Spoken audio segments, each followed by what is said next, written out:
आज के शाम के मुताला के लिए हम देखेंगे यूहन्ना की खुशखबरी, John's gospel chapter 6 and verse 35। यूहन्ना की खुशखबरी 6 का 35। John's gospel chapter 6 and verse 35। हम सब मिलकर पढ़ेंगे, उसके बाद दुआ मांगेंगे, खुदा की मदद मांगेंगे। यीशुआ ने उनसे कहा, जिंदगी की रोटी मैं हूँ, जो मेरे पास आए वो हरगिज़ भूखा ना होगा, और जो मुझ पर ईमान लाए वो कभी प्यासा ना होगा। ऐ हमारे आसमानी बाप, हमारे परवरदिगार, हमारे खुदा, हमसे जिसने बहुत बड़ी मोहब्बत रखी है, बहुत शिद्दत से हम पर मोहब्बत रखी है, अपनी जान हम पर रखी है, ऐ हमारे खुदा, हम आपका शुक्र अदा करते हैं। आपकी मोहब्बत को लेकर हम शुक्र अदा करते हैं, क्योंकि आप हमें आपके करीब ले जाने वाले हैं, आपके पास ले जाने वाले हैं, आपके करीब रखने वाले हैं, और हम आपका दीदार करेंगे और आपकी सिताइश करेंगे और आपका जलाल ज़ाहिर करेंगे और आपके साथ अब्दुलाबाद रहेंगे। ऐ हमारे आसमानी बाप, ये सब आपने अपने इकलौते बेटे यीशुआ सलीब पर जो खून बहाया, जो अपना बदन तोड़ दिया है, उसके ज़रिए से, यीशुआ के मसलूब व मक़तूल होने के ज़रिए से हम पर आपकी मोहब्बत ज़ाहिर की है। हाँ खुदावन, हम तो आपसे बहुत दूर थे, हम तो आपसे नावाकिफ़ थे, हम तो आपके मुखालिफ थे, आपके दुश्मन थे, आपको जानते नहीं थे, आपसे नावाकिफ़ थे, लेकिन आपने अपनी मोहब्बत हम पर यीशुआ में पेश किया और हमें आपके करीब खींचा है। हम आपका शुक्र अदा करते हैं। और हमारे दरमियान आपने जो मेज़ रखी है खुदावन, इस मेज़ में जैसे ही हम हाथ डालने वाले हैं, हम आपसे दरख्वास्त करते हैं कि आप अपना कलाम हमें बख्शें, ताकि आपके कलाम के ज़रिए से हम अपनी ज़िंदगियों को देखें, सुधारें और अपने आप को परख कर, आज़मा कर, हम में जो भी बदी है, जो भी नुक्स है, उसे सुधार कर हम आपकी मेज़ में लायक तरीके से हाथ डाल पाएँ। खुदावन, मुझे भी याद फरमाइए, यीशुआ के खून में मुझे धोकर नेको पाक बनाइए और आपका कलाम मेरे ज़रिए आपके लोगों तक पहुंचाइए। यीशुआ के पाक नाम से मांगते हैं, आमीन। अजीज़ों, हम John's gospel chapter 6 and verse 35 में देखते हैं, यूहन्ना की खुशखबरी बाब नंबर 6 और आयत नंबर 35 में देखते हैं। यहाँ पे हमारे खुदावंद यीशुआ फरमाते हैं कि ज़िंदगी की रोटी मैं हूँ, ज़िंदगी की रोटी मैं हूँ। अजीज़ों, हमारे खुदावंद यीशुआ ये बात क्यों फरमाते हैं, क्यों कहते हैं कि मैं ज़िंदगी की रोटी हूँ? ऐसी क्या नौबत आ पहुँची कि खुदावंद यीशुआ को ऐसा भी ऐलान करना पड़ा कि मैं ज़िंदगी की रोटी हूँ? मतलब क्या होता है ज़िंदगी की रोटी का मतलब क्या होता है? ज़िंदगी की रोटी का मतलब है ज़िंदगी देने वाली रोटी, मतलब जिसके ज़रिए से हमें ज़िंदगी हासिल होती है, वो है ज़िंदगी की रोटी। जिसके ज़रिए से हमें ज़िंदगी मिलती है, अबदी ज़िंदगी मिलती है, हमेशा की ज़िंदगी मिलती है, दायमी ज़िंदगी मिलती है, आसमानी ज़िंदगी मिलती है, लाजवाल ज़िंदगी मिलती है, लाफना ज़िंदगी मिलती है, ज़ौकी ज़िंदगी मिलती है, वो है ज़िंदगी की रोटी। उस तरह की ज़िंदगी देने वाली रोटी कौन है? हमारे खुदावंद यीशुआ है। ये बात क्यों कहनी पड़ी? क्योंकि अगर हम यूहन्ना की खुशखबरी इसी बाब में, छठा बाब में अगर हम पढ़ते जाएंगे, तो दूसरी आयत में हम पढ़ते हैं, पहली और दूसरी आयतें हम पढ़ेंगे। इन बातों के बाद यीशुआ गलील की झील यानी तिब्रियास की झील के पार गया और बड़ी भीड़ उसके पीछे होली, क्योंकि जो मौजिज़े वो बीमारों पर करता था, उनको वो देखते थे। यहाँ पे क्या हुआ है, एक झील थी और उस झील को पार करके हमारे खुदावंद यीशुआ ने झील के उस पार, तिब्रियस झील के उस पार उस मुल्क में चले गए और वहाँ बड़ी भीड़ उसके पीछे होली। हाँ, बहुत सारे लोगों की जमात, गुरोह, भीड़ यीशुआ के पीछे होली। क्यों? क्योंकि उन्होंने देखा था कि यीशुआ हमारे खुदावन बहुत बड़े मौजिज़े करते हैं, मतलब बीमारों को शिफा बख्शते हैं और मुर्दों को जिंदा करते हैं और लंगड़ों को चलाते हैं और गूंगों को और अंधों को शिफा देते हैं और सब बीमारियों को यीशु भगा देते थे और लोगों को शिफायाब कर देते थे। इसीलिए बहुत बड़ी भीड़ उसके पीछे, खुदावंद यीशु के पीछे आ गई। तब 5वीं आयत, वर्स नंबर 5, बस जब यीशु ने अपनी आंखें उठाकर देखा कि मेरे पास बड़ी भीड़ आ रही है, तो फिलिप्पुस से कहा, हम इनके खाने के लिए कहाँ से रोटियां मोल लें। यीशु हमारे खुदावन ने उस भीड़ को देखकर, पहाड़ पर चढ़कर वहां से भीड़ को देखकर, वो किस तरह की भीड़ थी? बड़ी भीड़ थी। उसको देखकर अपने शागिर्द फिलिप्पुस से यीशु ने कहा, अरे बहुत बड़ी भीड़ तो आ पहुंची है, इतने सारे लोग कहाँ कहाँ से मेरे लिए आ रहे हैं और ये लोग भूखे होंगे, प्यासे होंगे और इनके लिए खाने का इंतज़ाम करना है। इसीलिए फिलिप्पुस से यीशु ने कहा, हम इनके खाने के लिए कहाँ से रोटियां मोल लें। मगर उसने उसे आजमाने के लिए ये कहा, क्योंकि वो आप जानता था कि मैं क्या करूंगा। यीशुआ को तो वाकिफ था कि वो क्या करने वाला था, मतलब और एक मौजिज़ा करने वाला था और उस भीड़ की भूख को मिटाने वाला था। लेकिन फिलिप्पुस से इसलिए कहा क्योंकि वो फिलिप्पुस को आजमा रहा था। और फिलिप्पुस ने क्या कहा? 7वीं आयत, फिलिप्पुस ने उसे जवाब दिया, 200 दीनार की रोटियां इनके लिए काफी ना होंगी कि हर एक को थोड़ी सी मिल जाए। हाँ, फिलिप्पुस कहता है, अगर हम 200 दीनार की रोटियां भी खरीद के लाएं तो भी काफ़ी नहीं होंगी, इनको थोड़ी सी मिल जाए। हाँ, थोड़ी सी रोटी देने के लिए भी 200 दीनार काफ़ी नहीं होंगी। हम समझते हैं कि ये कभी कभी नहीं समझते हैं कि ये 200 दीनार का रकम कितना होता है आज के दिन में। आज के दिन में अगर एक दीनार के बारे में बात करेंगे तो एक दीनार एक दिन की मजदूरी है। एक दिन की मजदूरी है। अगर हिंदुस्तान में एक दिन की मजदूरी तकरीबन 600 है, तकरीबन 600 है। ये काम पर तकिया करता है, मुबनी है, लेकिन सोचिए बराबरी से 600 है तो 600 इंटू 200 कितना होता है? 1200 दीनारियाँ होती हैं। लेकिन 1200 दीनार से भी इन लोगों 1200 दीनार मतलब आज 1200 मतलब इंडियन करेंसी में अगर देखेंगे तो वो तकरीबन 1,20,000 होता है। तो इतना सारा पैसा खर्च करने के बाद भी इनका भूख नहीं मिटेगा। ये है अंदाज़ा फिलिप्पुस का। लेकिन खुदावंद यीशु ने क्या किया था? वहाँ पे एक मुआजिज़ा किया था। देखिए खुदावंद यीशु ने क्या किया था। हाँ, वर्स नंबर 10, यीशु ने कहा, लोगों को बिठाओ। और उस जगह बहुत घास थी। बस वो मर्द जो तखमीनन 5,000 थे बैठ गए। हाँ, यहाँ पे मर्दों का शुमार है। तखमीनन कितने हैं? तखमीनन 5,000 थे, बैठ गए। यीशु ने वो रोटियां ली, मतलब यहाँ पे 5, अगर हम 9वीं आयत पढ़ेंगे तो वहाँ होती हैं रोटियां। यहाँ 5, यहाँ एक लड़का है जिसके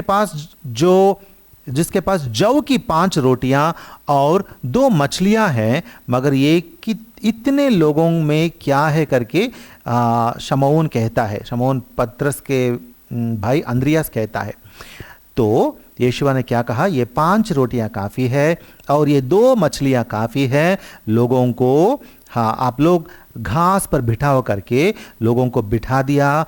और 11वीं आयत, और यीशुआ ने वो रोटियां लीं और शुक्र करके उन्हें जो बैठे थे बांट दी, और इसी तरह मछलियों में से जिस कद्र चाहते थे बांट दिया। जब वो सैर हो चुके तो उसने अपने शागिर्दों से कहा, बचे हुए टुकड़ों को जमा करो ताकि कुछ ज़ाये ना हो। चुनांचे उन्होंने जमा किया और जौ की 5 रोटियों के टुकड़ों से जो खाने वालों से बच रहे थे 12 टोकरियां भरीं। देखिए यहाँ खुदावंद यीशुआ ने क्या किया, एक मौजिज़ा किया, और वो उन 5 रोटियों से और 2 मछलियों से लोगों को सैर कर दिया। लोगों को जब तकसीम किए रोटियां तो वो रोटियां खाकर लोग सैर हो गए, पर 12 टोकरियां और ज्यादा रोटियां लोगों ने उठाई। बस 14वीं आयत 14th वर्स, बस जो मौजिज़ा उसने दिखाया वो लोग उसे देखकर कहने लगे, जो नबी दुनिया में आने वाला था फिल हकीकत यही है। यीशुआ को देखकर और इस मौजिज़ा को देखकर लोगों ने कह दिया, जो नबी दुनिया में आने वाला था फिल हकीकत यही है। हाँ, लोगों ने पहचान लिया कि इस्तिस्ना की किताब में, बुक ऑफ ड्यूट्रॉनमी में खुदा ने वादा किया था मोशे से कि मैं एक नबी को, एक पैगंबर को आपके दरमियान में भेजूंगा और उसकी सुनना। खुदा ने कहा था ना, देखिए हम देखेंगे इस्तिस्ना की किताब 18वां बाब, book of Deuteronomy chapter 18 and verse 15, 15वीं आयत, इस्तिस्ना की किताब 18 का 15, ड्यूट्रॉनमी 18:15, यहोवा तुम्हारा खुदा तुम्हारे लिए तुम्हारे ही दरमियान से, यानी तुम्हारे ही भाइयों में से मेरी मानिंद एक नबी बर्पा करेगा, तुम उसकी सुनना।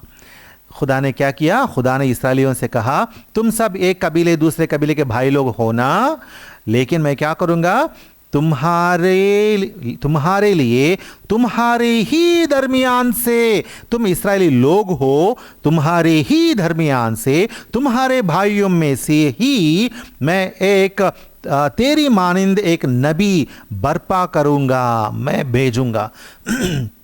और लोगों ने याद किया कि खुदा ने कहा था ना, हमारे खुदा यहोवा ने कहा था ना कि हमारे दरमियान से ही एक नबी आएगा, वो ये है करके लोगों ने पहचान लिया।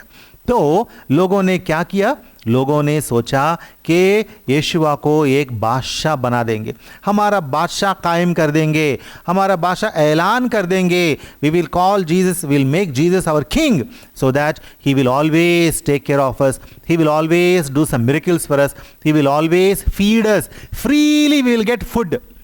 जैसे मोशे ने बियाबान में इस्राएली लोगों को आसमान से मन बरसाया था, उस तरीके से हमारे लिए आइंदा, हमारे लिए पूरे मुस्तकबिल में जैसे ही यीशुआ हमारे साथ रहेंगे, हमारे लिए मुफ्त का खाना, मुफ्त का खुराक हमें मिलता जाएगा, मुफ्त का खाना हमें मिलेगा। सिर्फ वेज ही नहीं, नॉन वेज भी मिलेगा, है ना। हाँ, मुफ्त की रोटियां हम खाएंगे, मुफ्त की मछलियां हम खाएंगे, और कब जब चाहो उस वक्त, कभी भी जब भी यीशुआ हमारे वास्ते खाना तकसीम करेंगे, खाना बर्पा करेंगे, हमें सैर करेंगे, मुतमईन रखेंगे। इसीलिए यीशुआ हमें चाहिए। अजीज़ों, लोगों ने वैसा चाहा था कि यीशुआ को अपने पास रखेंगे, अपने कब्जे में रखेंगे, कहीं नहीं जाने देंगे, उसको हमारा बादशाह ऐलान कर लेंगे और हम उसके साथ रह जाएंगे। लोगों ने सोचा कि यीशुआ कुछ मौजिज़ा करने वाला है, मौजिज़े करने वाला शख्स है, और उसको हम अपने पास रख लेंगे। 15वीं आयत वर्स 15, बस यीशुआ ने मालूम करके कि वो आकर मुझे बादशाह बनाने के लिए पकड़ा चाहते हैं, फिर पहाड़ पर अकेला चला गया। यीशुआ को समझ में आ गया, क्योंकि वो इंसानों के दिलों के अंदर जो बातें होती हैं वो जान लेता है, क्योंकि वो खुदा का बेटा है। उसकी निगाह से, उसकी नज़र से कोई भी चीज़ पोशीदा नहीं है। उस तरह का इख्तियार यीशुआ के पास है, कोई भी इंसान के पास में नहीं था अभी तक, अभी भी नहीं है दुनिया में, किसी भी नबी के पास नहीं, क्योंकि वो खुदा का बेटा है। इसलिए यीशुआ ने जान लिया कि ये लोग आकर मुझे बादशाह बनाने के लिए तुले हुए हैं। इसलिए यीशुआ ने क्या किया, उनसे अलग हो गया और पहाड़ पर चला गया।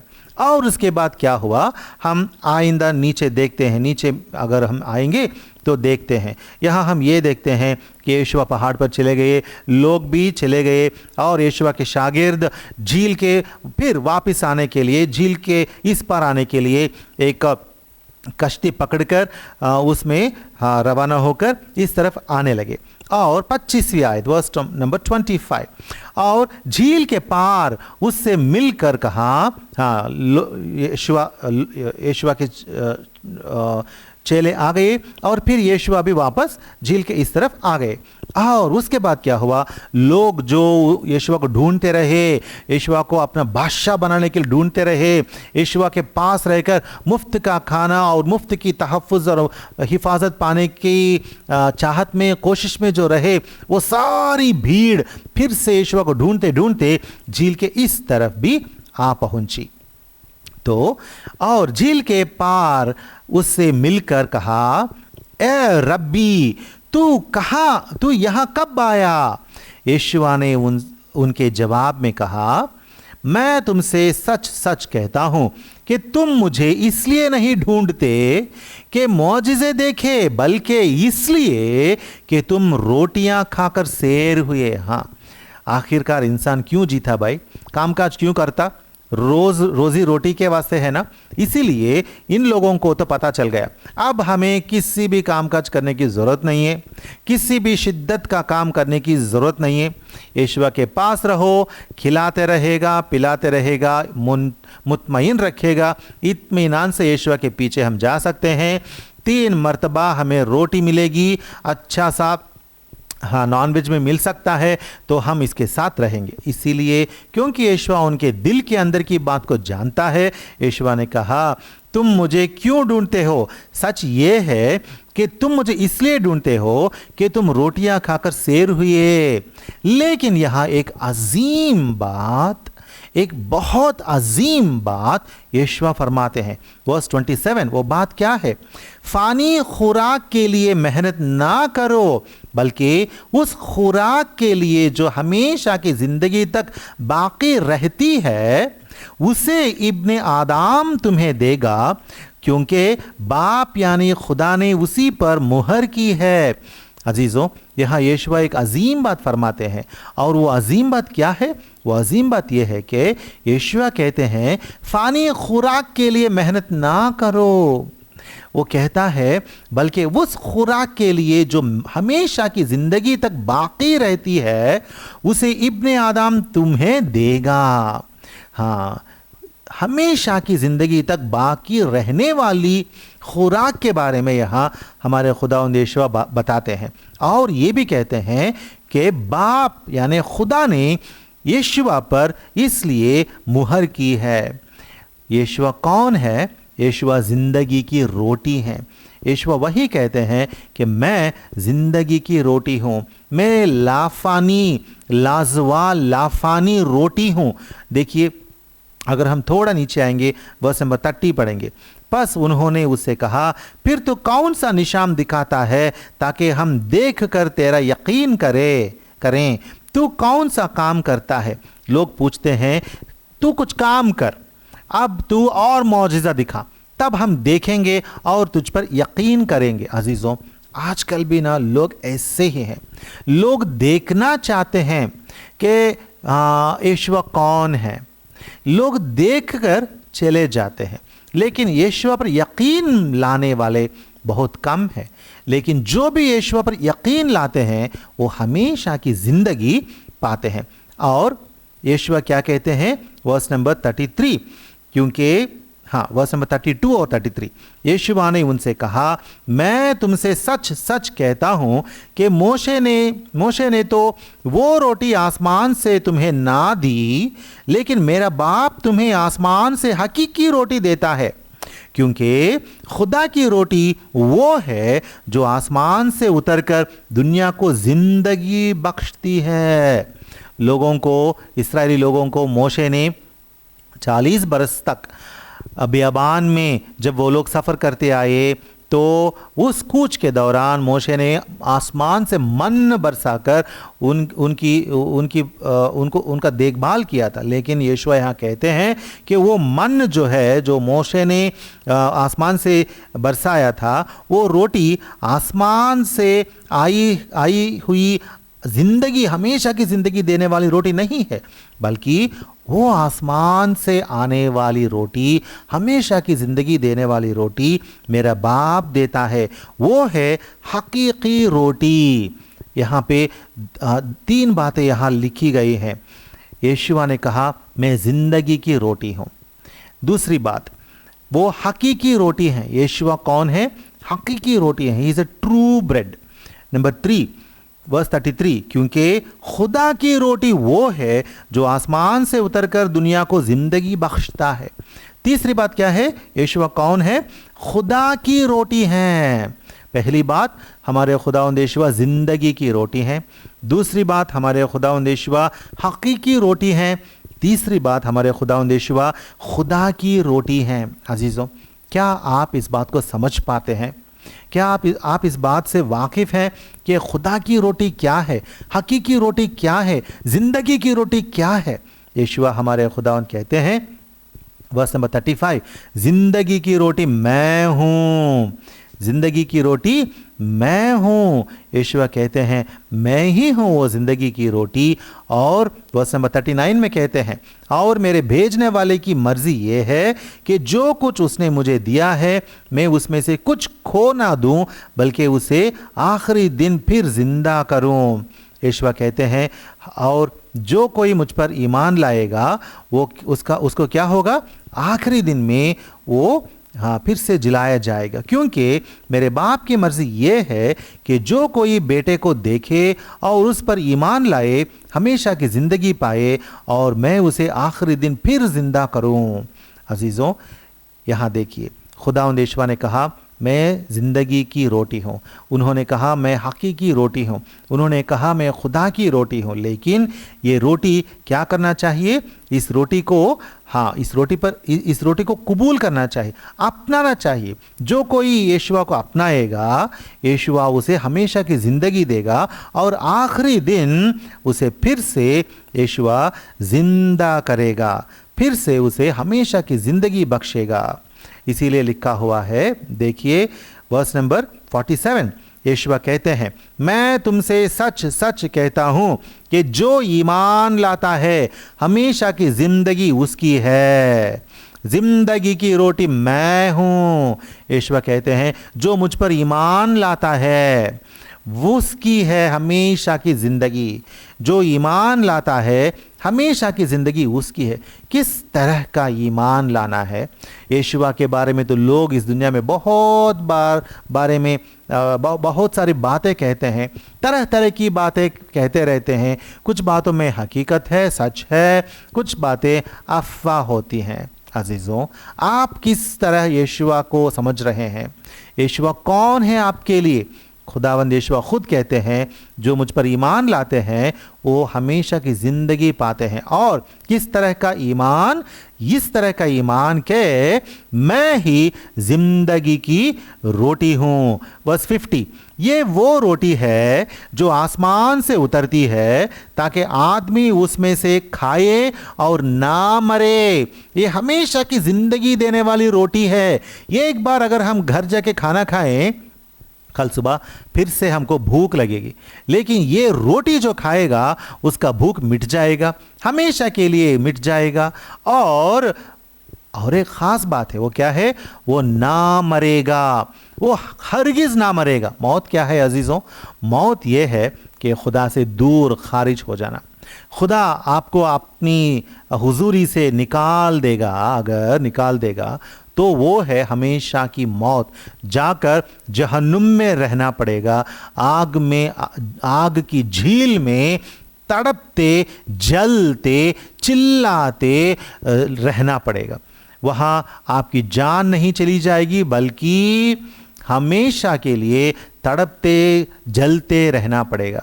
इसीलिए यीशु कहते हैं, मेरे ज़रिए से, मुझ पर ईमान लाने से तुम हमेशा के लिए जी सकते हो। तुम नहीं मरोगे अगर मुझ पर ईमान लाते।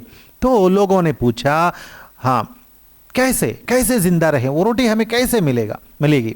वर्स 51, मैं हूं वो जिंदगी की रोटी जो आसमान से उतरी। यीशु कहते हैं, मैं हूं वो रोटी। और क्या कहते हैं, अगर कोई इस रोटी में से खाए तो अब तक जिंदा रहेगा, बल्कि जो रोटी मैं जहां की जिंदगी के लिए दूंगा वो मेरा गोश्त है। हाँ, यीशु ने कहा वो रोटी क्या है, वो मेरा गोश्त है, मेरा गोश्त ही वो रोटी है, इस रोटी को खाओ। तब लोगों ने क्या कहा, वर्स 52, बस यहूदी ये कहकर आपस में झगड़ने लगे, ये शख्स अपना गोश्त हमें क्यों कर खाने को दे सकता है। देखिए, लोगों ने कहा ये इंसान अपना गोश्त हमें कैसा दे सकता है। वर्स 53, यीशु ने उनसे कहा, मैं तुमसे सच सच कहता हूं कि जब तक तुम इब्ने आदम का गोश्त ना खाओ और उसका खून ना पियो, तुम में जिंदगी नहीं।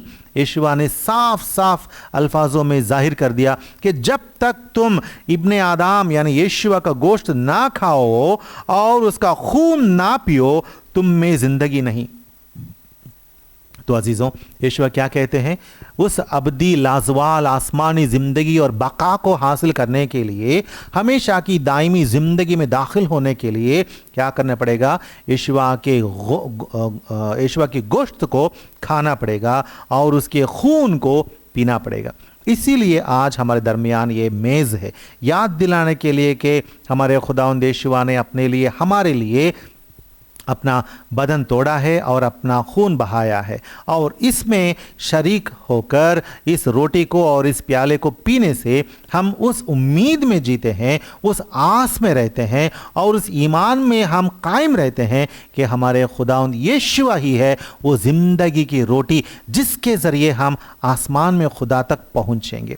और यीशु ने क्या कहा, वर्स 56, जो मेरा गोश्त खाता और मेरा खून पीता है वो मुझ में कायम रहता है और मैं उसमें। यीशु ने कहा, जो कोई मेरा गोश्त खाता और मेरा खून पीता है वो मुझ में कायम रहता है और मैं उसमें कायम रहूँगा। लोगों ने, हाँ, वर्स 60, लोगों ने सोचा कि ये क्या ही नागवार बात है, इसलिए लोगों ने वर्स 60 में लोगों ने कहा, इसलिए उसके शागिर्दों में से बहुतों ने सुनकर कहा, ये कलाम नागवार है, इसे कौन सुन सकता है। देखिए, लोगों ने, कौन से लोग, यीशु के बहुत सारे शागिर्द थे ना, उनमें से चंद लोग ना, बहुत सारे लोगों ने, बहुत सारे शागिर्दों ने यह कहा कि ये कलाम नागवार है, ये कलाम बहुत सख्त है, कठिन है, नागवार है, इसे कौन सुन सकता है। क्या इंसान का गोश्त खाओ या इंसान का खून पियो, ये क्या बोल रहे हैं यीशु करके उन लोगों को समझ में नहीं आया। लेकिन यीशु ने क्या कहा, क्या, हाँ, यीशु ने कहा वर्स नंबर 63, जिंदा करने वाली तो रूह है, जिस्म से कुछ फायदा नहीं। जो बातें मैंने तुमसे कही हैं वो रूह और जिंदगी भी हैं। यीशु ने कहा, क्या कहा, ये बहुत अहम बात है, वेरी इंपॉर्टेंट थिंग। यीशु ने कहा, जिंदा करने वाली तो रूह है, जिस्म से कुछ फायदा नहीं। तुम क्या ऐसा सोचते हो कि हकीकत में मैं ये कहता हूं कि मेरे जिस्म को खा लो? ना, जिस्म तो कुछ फायदा नहीं, जिस्म से कुछ फायदा नहीं। जो बातें मैंने तुमसे कही है वो रूह है और जिंदगी भी है। यीशु कहते हैं, उन पर ईमान लाने से मेरी बातें जो है तुम्हारे अंदर रूह बनकर काम करेंगी और तुम्हारे अंदर जिंदगी पैदा करेंगी और उसके बाद मुझ में कायम रह सकते हो। इसका मतलब यीशु ने समझाया कि मैं ही जिंदगी की रोटी हूं और मेरी बातों पर ईमान लाओ। और मेरी बातों पर ईमान लाने से तुम मुझ में कायम रहते हो और इस तरीके से तुम्हारे अंदर जिंदगी पैदा होती है। अजीज़ों, बहुत सारे लोगों ने इस बात को नहीं समझा, लेकिन आज हमने समझ गया है कि हमारे खुदावंद यीशुआ ने अपने बदन को सलीब पर तोड़ा और हम अपने खून को सलीब पर बहाया और अपनी जान दी। वो दफन किए गए, फिर से ज़िंदा हो गए, यहोवा खुदा के पास चले गए, फिर वापस आने वाले हैं। लेकिन यीशुआ ने जो बदन तोड़ा और जो खून बहाया वो निशान बनकर हमारे सामने इस मेज़ में है। उस बात को यीशुआ के सलीबी मौत की बात पर जो यकीन लाते हैं वो लोग हैं जो हमेशा की ज़िंदगी पाएंगे। अगर आप कबूल करेंगे कि यीशुआ, मैं आपके सलीबी मौत पर ईमान लाता हूँ, मैं मानता हूँ कि आप मुझे ज़िंदगी बख्शने के लिए अपना गोश्त सलीब पर मेरे लिए दे दिया है, अपनी जान सलीब पर दे दी है, अपना खून सलीब पर दे दिया है, और मैं ईमान लाता हूँ कि आप मेरे नजात दहिंदा हैं और आप ही हैं जो ज़िंदगी देने वाली रोटी है। अगर आप इकरार करेंगे, यीशुआ पर ईमान लाएंगे, तो आप हमेशा के लिए जीते रहेंगे, खुदा के सामने रहेंगे। बाकी सब लोग मर मिट जाएंगे, खुदा से दूर होकर हलाक हो जाएंगे। अजीज़ों, आज हमारे सामने खुदा की मेज़ है। हमारी ज़िंदगी कैसी रही? क्या हमारी ज़िंदगी में कोई गुनाह है? क्या हम चुपके चुपके कुछ गुनाह कर रहे हैं? अगर हम चुपके चोरी से अगर हम कुछ गुनाह करते हैं तो इस मेज़ में हाथ नहीं डाल सकते हैं।